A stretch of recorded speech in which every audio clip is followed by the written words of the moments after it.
अपने हाथों को उठाऊं। प्रभु, जो ग्रेस, जो अनुग्रह मैं देखूं, जो ग्रहण करूं, मैं उसको कभी गाली ना देने पाऊं, तुझसे पीछे हट के या पाप करके। मांगो परमेश्वर से अपने हाथों को उठा के।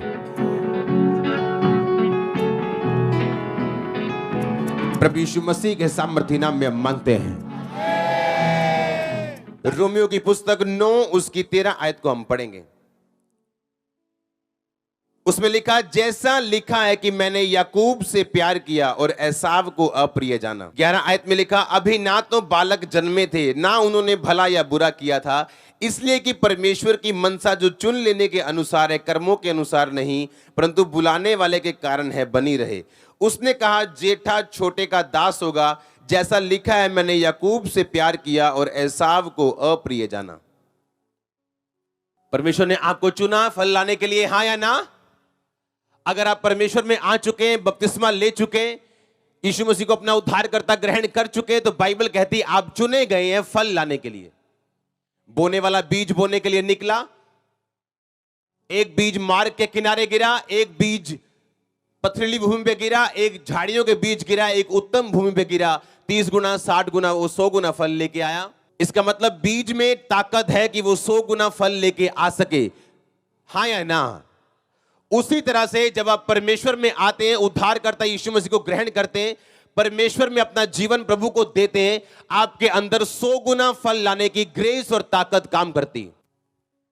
और परमेश्वर ने कहा, जो दौड़ में तुम्हें दौड़ना है, तुम्हारी दौड़ क्या है? कि तुम फल लेके आ सको, और तुम्हारा फल क्या हो? बना रहे। ये क्या है? तुम्हारी दौड़ है, तुम्हारी बुलाहट है कि तुम फल लेके आ सको। परमेश्वर ने कहा, मैंने याकूब से प्यार किया और एसाव को अप्रिय जाना। और लिखा, अब तक वो दोनों जन्मे भी नहीं थे, तभी परमेश्वर ने कहा, जेठा छोटे का क्या होगा? दास होगा। आपने ध्यान से समझना आज का वचन। याकूब से परमेश्वर ने क्या किया? प्यार किया।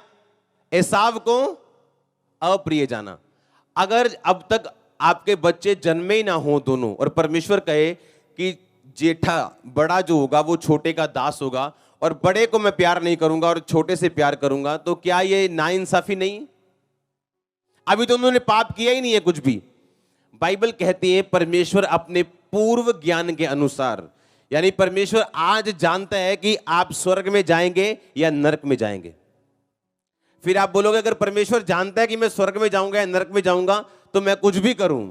ऐसा नहीं है। परमेश्वर ने कुछ चीजें आपके डिसीजन पे छोड़ी हैं, और वो आने वाले टाइम का डिसीजन भी जानता है कि आप कौन सा लोगे। ये उसका होनहार का ज्ञान कहती है बाइबल, पूर्व ज्ञान कहती है, फोर नॉलेज कहती है कि परमेश्वर कहता, जेठा छुटके का क्या होगा? दास होगा। कारण क्या था? बाइबल कहती, पतरस ने कहा, अपने भविष्यद्वक्ताओं की, अपने प्रभु के दासों की गवाही को ध्यान में रखते हुए परमेश्वर में चलो। उनकी शुरुआत देखते हुए और परमेश्वर ने किस तरह से उनको बढ़ाया, उनको देखते हुए तुम अपनी जिंदगी व्यतीत करो। इसहाक की मैरिज कैसे हुई थी? अब्राहम का दास नौकर गया था और इसहाक के लिए एक लड़की लेके आया था जिसका नाम क्या था? रिबका। हाँ या ना? आप जानते हैं, अगर आप क्रिश्चियन हैं और आप अगर लव मैरिज करना चाहते हैं या आप शराब पीना चाहते हैं, तो आपको ऊपर से आवाज नहीं आएगी तुम मत कर। इसहाक की अगर आप लाइफ देखो तो जो चीजें उसने परमेश्वर के वचन में होके की, वहां वो ब्लेस है। अब्राहम का नौकर आके बोलते हैं कि इसहाक, तेरे पिता ने मुझे भेजा था कि तेरे लिए मैं वाइफ लेके आऊं, पर इस देश की लड़की अन्य जातियों में से नहीं, अपने देश में से मैं परमेश्वर को मानने वाली लेके आऊं।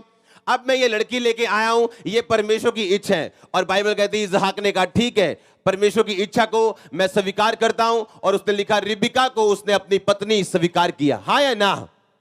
पर जब बाइबल कहती, जब याकूब अपने मामा के घर गया तो उसे एक लड़की पसंद आई जिसका नाम क्या था? राहेल। अब अगर याकूब बुद्धिमान होता, आप जानते कई सफरिंग्स, कई आपके दुख, कई आपके सताव परमेश्वर की ओर से नहीं मिले आपको, वो आपने खुद मोल लिए। बाइबल कहती जब वो गया, क्योंकि याकूब जो था एक इमोशनल इंसान था, इमोशनल था वो, जब वो गया उस कुएं के पास, लिखा वो खड़ा था और उसने पूछा क्या लाबान यहीं रहता है, क्या लाबान अच्छा है, क्योंकि वो लाबान के घर जाना चाहता था। और लोगों ने कहा हाँ लाबान ठीक है, देख उसकी लड़की राहेल अपनी भेड़ों को लेके आ रही है ताकि वो पानी पिला सके। लिखा उसने राहेल को पकड़ा, चूमा और उसे लिपट कर रोया, क्योंकि याकूब क्या था, एक इमोशनल इंसान। परमेश्वर इमोशनल नहीं, वो क्या है, स्पिरिचुअल। अब दाऊद कामयाब क्यों हुआ या सुलेमान कामयाब क्यों हुआ? क्योंकि सुलेमान ने अपने बाप की गवाही को ध्यान से देखा था कि मेरा बाप था अपने भाइयों में जो अकेला पवित्रताई में था, बाकी सारे भाई ऐश कर रहे थे, लेकिन दाऊद परमेश्वर की आराधना कर रहा था और परमेश्वर में खड़ा और अड़ा था। और सुलेमान ने अपने बाप की गवाही को ध्यान से देखा था कि मेरे बाप ने किस तरह से परमेश्वर में खड़े होके परमेश्वर की आशीष को लिया, और जो राजा होने की पदवी मेरे बाप के बड़े भाई की थी, परमेश्वर ने उसे नहीं दी, मेरे बाप दाऊद को दी। वैसा ही सुलेमान चलता रहा और परमेश्वर ने अबशालोम को छोड़ दिया। कौन था अबशालोम? अबशालोम भी दाऊद का बेटा था, एक रानी का बेटा था, और उसका नाना क्या था, गशूर का राजा। अब अगर राजा बनाने के लिए सबसे बेस्ट कैंडिडेट चाहिए था तो वो अबशालोम था, क्योंकि नाना राजा था, मां राजकुमारी थी, पता था राजा कैसे बैठते हैं, उठते, कैसे काम करते हैं। लेकिन परमेश्वर ने किसको चुना? सुलेमान को चुना। हाँ या ना? आज कुछ लोग अपने लाइफ में धोखा खा के बैठे अपने बिजनेस पार्टनर से, इसलिए नहीं कि बिजनेस पार्टनर ने उनको धोखा दिया, वो इसलिए धोखा खा के बैठे हैं क्योंकि उन्होंने परमेश्वर को धोखा दिया और धोखा काटा संसार में से। आप भूल जाओ कि आप परमेश्वर को धोखा देंगे और संसार आपसे न्याय करेगा, भूल जाओ। हाँ, आप जो बोते हैं वो काटते हैं। अब याकूब को इस बात का ध्यान रखना चाहिए था कि मेरे फादर की मैरिज कैसे हुई थी। क्या मेरा फादर ढूंढने गया था रिबिका को? हाँ, क्या उसने अपनी आंखों से रिबिका को पसंद किया था?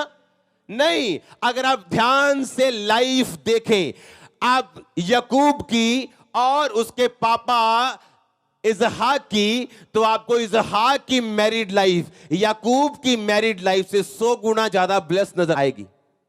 अब अगर आप स्पिरिचुअल हैं, क्या आप नहीं जानते परमेश्वर ने मेरी जिंदगी में क्या किया? क्या आप नहीं जानते यहां पे परमेश्वर क्या कर रहे हैं? और फिर भी अगर हम पवित्रताई में ना चले, इतना वचन सुन के भी, इसका मतलब आप भी दूसरे याकूब हैं कि परमेश्वर आपके साथ भी होगा, पर आप साथ साथ अपनी लाइफ में सफर भी करेंगे, क्योंकि आपने अपने शरीर पर अब तक काबू नहीं किया। अब परमेश्वर गलती करने पर अपने बच्चों को त्यागता तो नहीं, छोड़ता तो नहीं, पर उस गलती के कारण उनको सफरिंग सहनी पड़ती और दुख सहना पड़ता है, इससे परमेश्वर उनको बचाता भी नहीं। अब अगर वो ध्यान से देखता, मेरा फादर जो था वो लड़की ढूंढने नहीं गया था, और बाइबल कहती जब वो राहेल को देखते हैं तो राहेल से प्रेम कर बैठते हैं और उसके पिता को बोलते हैं मैं राहेल के लिए 7 साल तेरी सेवा करूंगा। ए मूर्ख इंसान, क्या तेरे बाप ने एक लड़की के लिए 7 साल क्या 7 महीने भी सेवा की किसी की? पर तू अपने मुंह से क्या कहते हैं कि मैं 7 साल तेरी सेवा करूंगा। और फिर उसने कहा कि ठीक है, और किसका शादी कर दी? उसकी बड़ी बहन की शादी कर दी। कहता 7 साल तू और सेवा कर, क्योंकि उसने कमजोरी देख ली कि याकूब के अंदर कमजोरी है।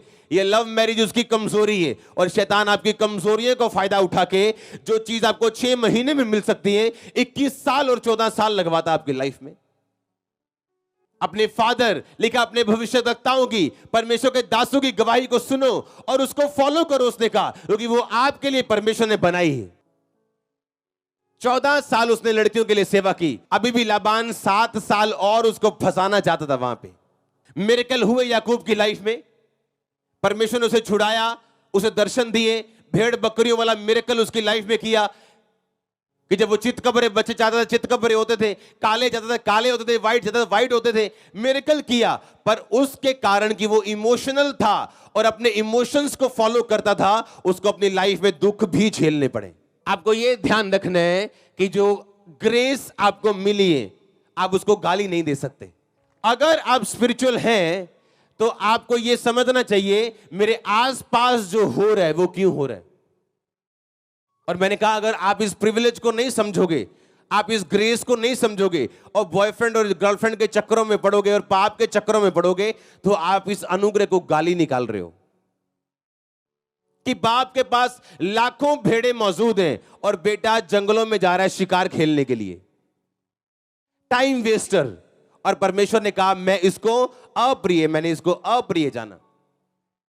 याकूब को मालूम है कि मेरे बाप ने मेहनत नहीं की ये सब कामों के लिए, कि मेरे धर्म और राज्य की खोज कर सब वस्तुएं तेरे पीछे पड़ के अपने आप आएंगी तेरे पास। तो मेरे बाप ने इन चीजों के लिए मेहनत नहीं की। वो शाम को ध्यान करने के लिए मैदान में जाता था।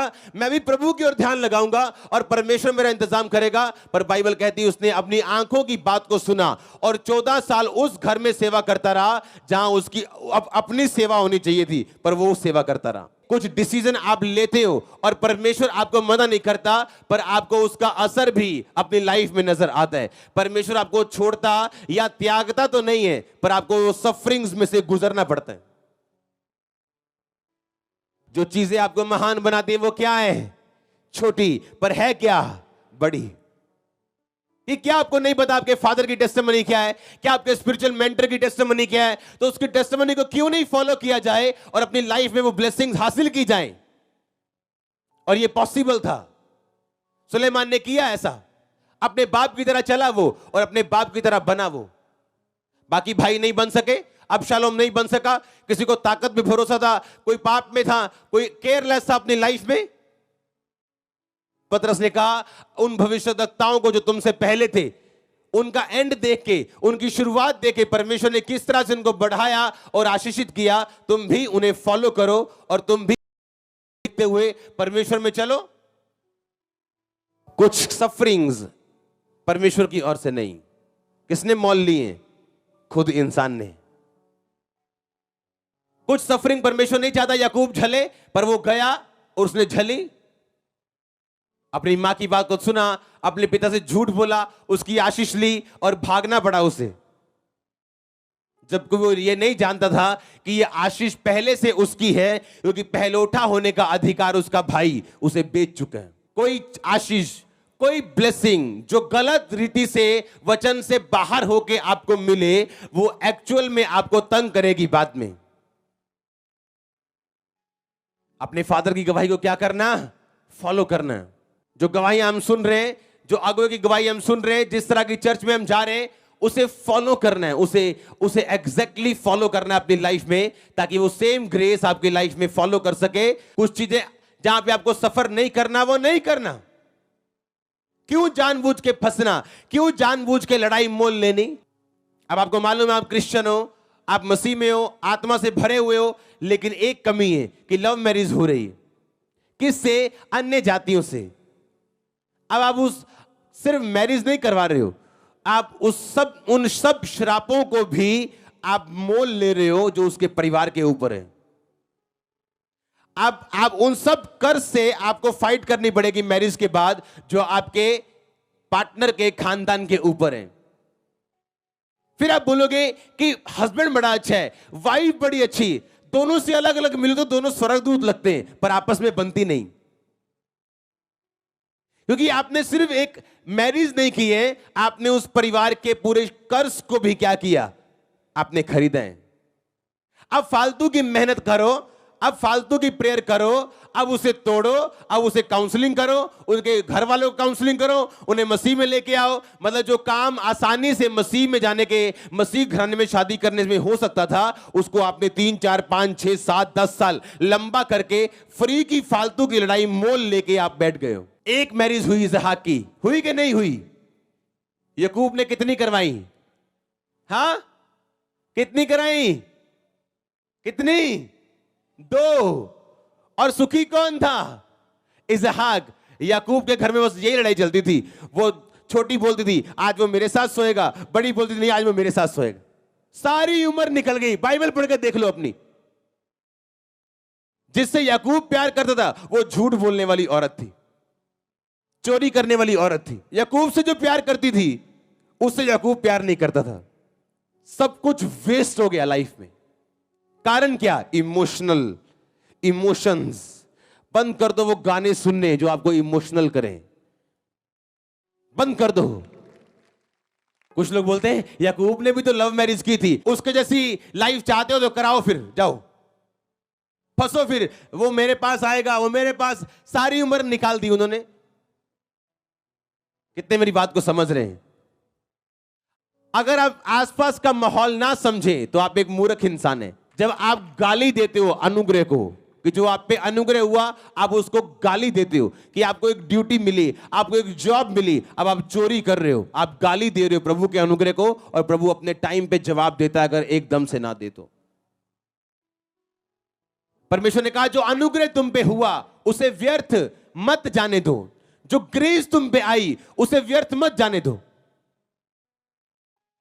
हर चीज का टाइम है। परमेश्वर जानता है उसने आपको बनाया, कौन सी चीज आपको कब देनी उसे सब मालूम है। आदम के लड़की ढूंढने गया था, मैं कल्ला हो गया, मैं कल्ला हो गया, बचा लो मैनू। हाँ, परमेश्वर ने कहा तू अकेला है, मैं तेरे को लड़की देना चाहता हूं, मेल देना चाहता हूं। उसने नहीं कहा परमेश्वर मुझे मेल चाहिए। परमेश्वर कहता तू अकेला है। आदम प्रभु के कामों में बिजी था। जो काम प्रभु ने आपको दिया, अगर आप स्टडी कर रहे हो, आप स्टूडेंट हो, आप नए विश्वासी हो, आप नए पास्टर हो, जो काम आपके सामने, उस काम पे ध्यान दो जो परमेश्वर ने आपको दिया, क्योंकि उसी में आपकी इज्जत छुपी, ब्लेसिंग छुपी, आपके जनरेशंस की ब्लेसिंग उसमें छुपी। पर ध्यान कहां है? इधर उधर। ताकि शैतान नहीं चाहता अगर तू मसीह में आ गया तो तू कामयाब हो सके, क्योंकि कामयाब व्यक्ति, बचा हुआ व्यक्ति अपने घराने को बचा सकता है, अपने नगर को बचा सकता है। आप वो होंगे जो अपने नगरों को बचाएंगे, परिवारों को बचाएंगे। ओह, बड़ी बड़ी मिनिस्ट्रीज और आप में से निकलने वाली चर्च में आपको क्या बताऊं क्या होने वाला है। आमीन। आपने फॉलो करना है जो आपके अगुओं ने फॉलो किया, उनकी लाइफ में जो रिजल्ट आया, आपको क्या करना है? एग्जैक्टली उन्हें फॉलो करना है, कॉपी करना है उन्हें, जो बाइबल कहती। अगर आप परमेश्वर की ग्लोरी के लिए करोगे, टाइम का वेट करोगे, आपको वो बेस्ट देगा। पर अगर आप खुद करना चाहोगे तो परमेश्वर ये समझता है कि तू ये समझता है कि तेरी योजना मुझसे भी ज्यादा बड़ी है और तू मुझसे भी ज्यादा समझदार है, तो तू बन समझदार अपनी निगाह में। और बाइबल कहती है अपनी निगाह में कभी बुद्धिमान मत बनना। परमेश्वर बराबर का मौका देता है हर एक जन को, हर एक जन को बराबर मौका देता है। वो आपने उसे फॉलो करना है और अपनी लाइफ को इतना अच्छा बना के रखना है कि जब लोग आपको देखें और सुने, आपके परमेश्वर को ढूंढना चाहे वो कौन है, वो उसको देखना चाहे वो। आप एक बार अगर वो बोलो आप चर्च में चलो, तो वो सुबह 10 बजे की मीटिंग के लिए आपके घर में 7 बजे खड़ा हो कि कहीं मैं मिस ना हो जाऊं आज मीटिंग में जाने से। ये कौन सा परमेश्वर है जिसने तुझे पूरी तरह से बदल दिया, चेंज कर दिया? क्या आप नहीं जानते आप फल लाने के लिए चुने गए? आप चल के देखो, आपकी लाइफ का बड़े से बड़ा अटैक, जिसे आज आप नोट करके लाए हो कि डॉक्टर ने ये कहा, ये कभी नहीं है, ये कभी नहीं हो सकता, या फलाने ने कहा, या कुछ भी ऐसा। इस लाइफ को फॉलो करके देखो, इस पवित्रताई की लाइफ को, जो मुश्किल है लेकिन असंभव नहीं, फॉलो करके देखो। आपका वो अटैक टुकड़ों में होगा, आपके सामने रो रहा होगा। मैंने कहा आप फॉलो करके देखो। मैं नहीं कहता मेरी लाइफ में निराशा नहीं आई, या मैं थका नहीं, या क्विट करने का मन नहीं किया। सब कुछ हुआ, पर मेरे चेहरे से वो कभी नजर नहीं आता था। रात को रोता था और सुबह परमेश्वर मुझे नई ताकत देता था, नहीं आगे बढ़ना है, आगे बढ़ना है। और जब कुछ साल बीत गए तो मालूम हुआ कि क्यों शैतान मुझे डराता था, क्यों मुझे धमकाता था, क्यों मुझे वो नीचे गिराने की कोशिश करता था, क्योंकि आज जो परमेश्वर मुझे देना शुरू कर चुका है। हालेलुया। उसके बाद जब सेवा शुरू हुई 2008 में, तब समझ आई क्यों शैतान मुझे घबराने की कोशिश कर रहा था। साल बीतते गए, महीने बीतते गए, ऊंचाई बढ़ती गई, बढ़ती जा रही, और आप मेरे साथ ऊंचे और बड़े हो रहे हो चर्च। आप चल के देखो इस लाइन के अनुसार, जो मैं आपको जो ट्रैक दे रहा हूं, चल के देखो उसके अनुसार। अड़े और खड़े रहने वाला स्वभाव, पाप में ना गिरने वाला, और अनुग्रह को गाली कभी मत दो। आमीन। आपको एक ग्रेस मिले और आप उस ग्रेस में पाप कर बैठो, ये गाली देना है अपने अनुग्रह को, अपनी ग्रेस को। आप जिस दिन अपनी ग्रेस को समझते हो कि जो प्रभु ने आपको ग्रेस दी है वो छोटी क्यों ना हो, और आप उसे गाली नहीं देते, आपको छोटी ग्रेस क्यों ना मिले। क्या ग्रेस आपको मिली कि आपके फादर ने आपको चर्च जाने के लिए अलाउ कर दिया? आप यंग लड़के हो, आप यंग लड़की हो, आपके फादर ने कहा, आपने कहा बाबा मैं चर्च जाना है, ओके जाओ।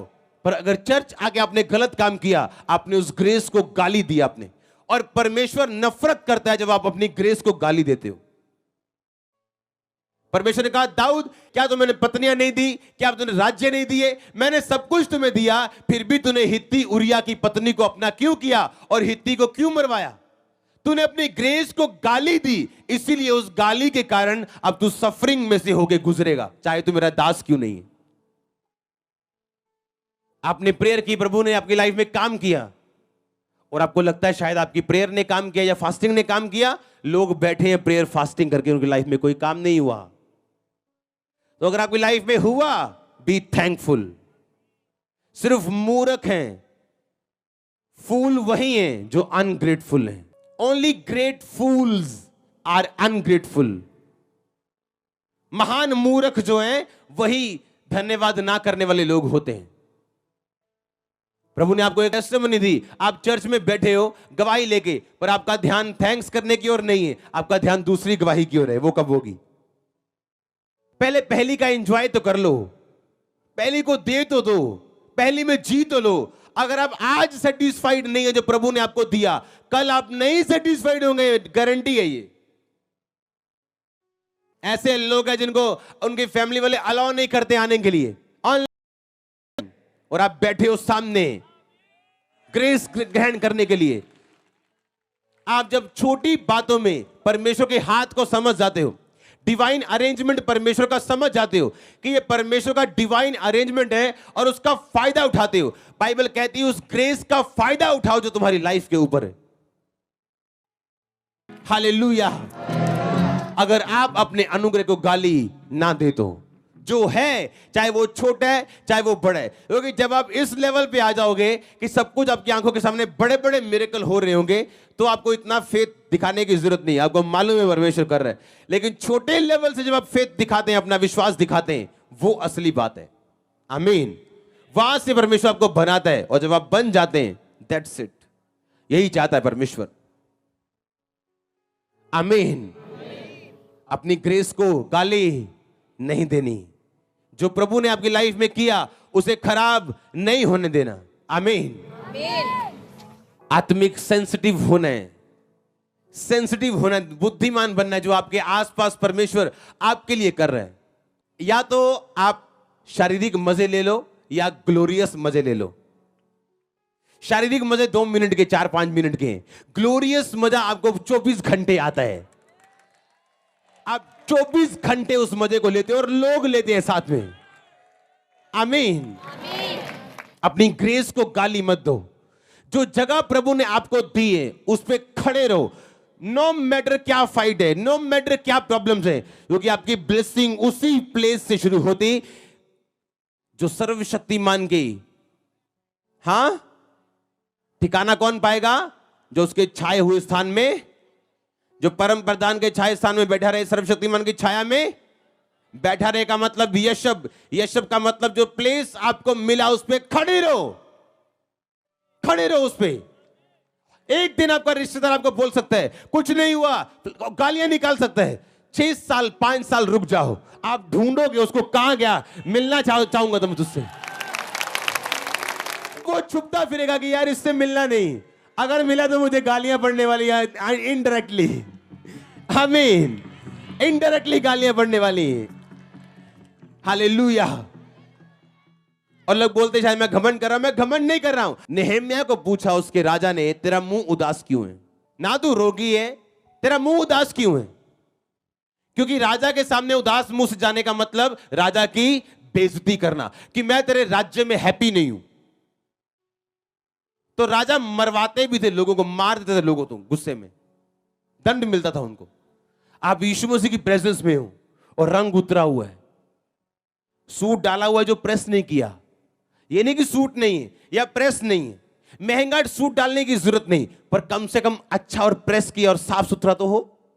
आप प्रभु की हुजूरी में आए हो और उदास हो, और जो उदास बैठा उसका पड़ोसी उससे पूछे, यार तू वही नहीं जिसने गवाही दी थी? हाँ हाँ दी थी। अब क्या हुआ? अब मेरी बेटी घर से भाग गई है, हाँ, या मेरा काम ठीक नहीं। पर तेरे को 3 गवाहियां मिल चुकी। हाँ मिल चुकी, अब चौथी के लिए मैं उदास हूं। अब तू उदास रहेगा क्यों? 3 के लिए आनंदित रहना ये तेरा काम था। परमेश्वर आपको 2 साल में कोई परफेक्ट लाइफ नहीं देने वाला जिस तरह की आप समझते हैं।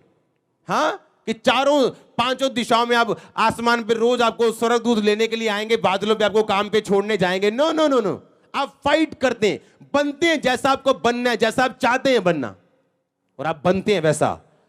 फिर वो इमेजिनरी लाइफ सच होती है। हाँ परफेक्ट लाइफ सच होती है, आती है लाइफ में, लेकिन एक टाइम के बाद, एक फाइट के बाद, एक मेहनत के बाद, जिस दिन वो ग्रेस जो प्रभु ने आपको दी, छोटी बड़ी कुछ भी, जिस दिन आप आनंदित रहना शुरू हो गए और आनंदित रह के रोज आप उठे और आनंद में हुए और आपकी एनर्जी बताती। कुछ लोग ऐसे उनके पास जाओ जो आपकी बची कुची एनर्जी वो भी खत्म हो जाती। आपको ऐसे लोग आपके आसपास चाहिए जो हमेशा आनंदित हो, एनर्जी से भरे हुए हो, जो प्रभु उनकी जिंदगी में, ऐसा नहीं कि दूसरों की जिंदगी में नहीं कर रहा पर उनका ध्यान और आगे, अब और क्या, अब और क्या। क्या परमेश्वर ने ठेका ले रखा तुझे ब्लेस करने का? कई बार कुछ लोग सोचते हैं अगर हम अमीर रिश्तेदार के घर में पैदा हो गए, हमारा रिश्तेदार अमीर है तो उसकी जिम्मेवारी है हमें ब्लेस करना। क्यों? आपके रिश्तेदार से ठेका करके आए थे क्या दुनिया में कि मैं तेरे रिश्ते में आ रहा हूं, अब मुझे अमीर करना तेरी जिम्मेवारी होगी? हाँ बैठ के बातें करेंगे रिश्तेदारों की, ले देख तो तेरी मासी कितनी अमीर है, ले तेन सत्या कदी उन्हें। क्या अपनी मासी से अपनी क्या क्या ठेका करके आए थे दुनिया में कि मैं मासी तेरी भैन दे घर आन लगा ते मैनू अमीर करना, ते अमेरिका का वीजा भेजना तेरी जिम्मेवारी होएगी? नो, वो अपनी मेहनत से गए, अब अपनी मेहनत से जाओगे, अब अपनी मेहनत से जाओगे आगे। हालेलुया। बातें करने की जरूरत नहीं है बैठ के रिश्तेदारों के विषय में, सोचो मैंने क्या करना है। तू बच, तेरा घराना,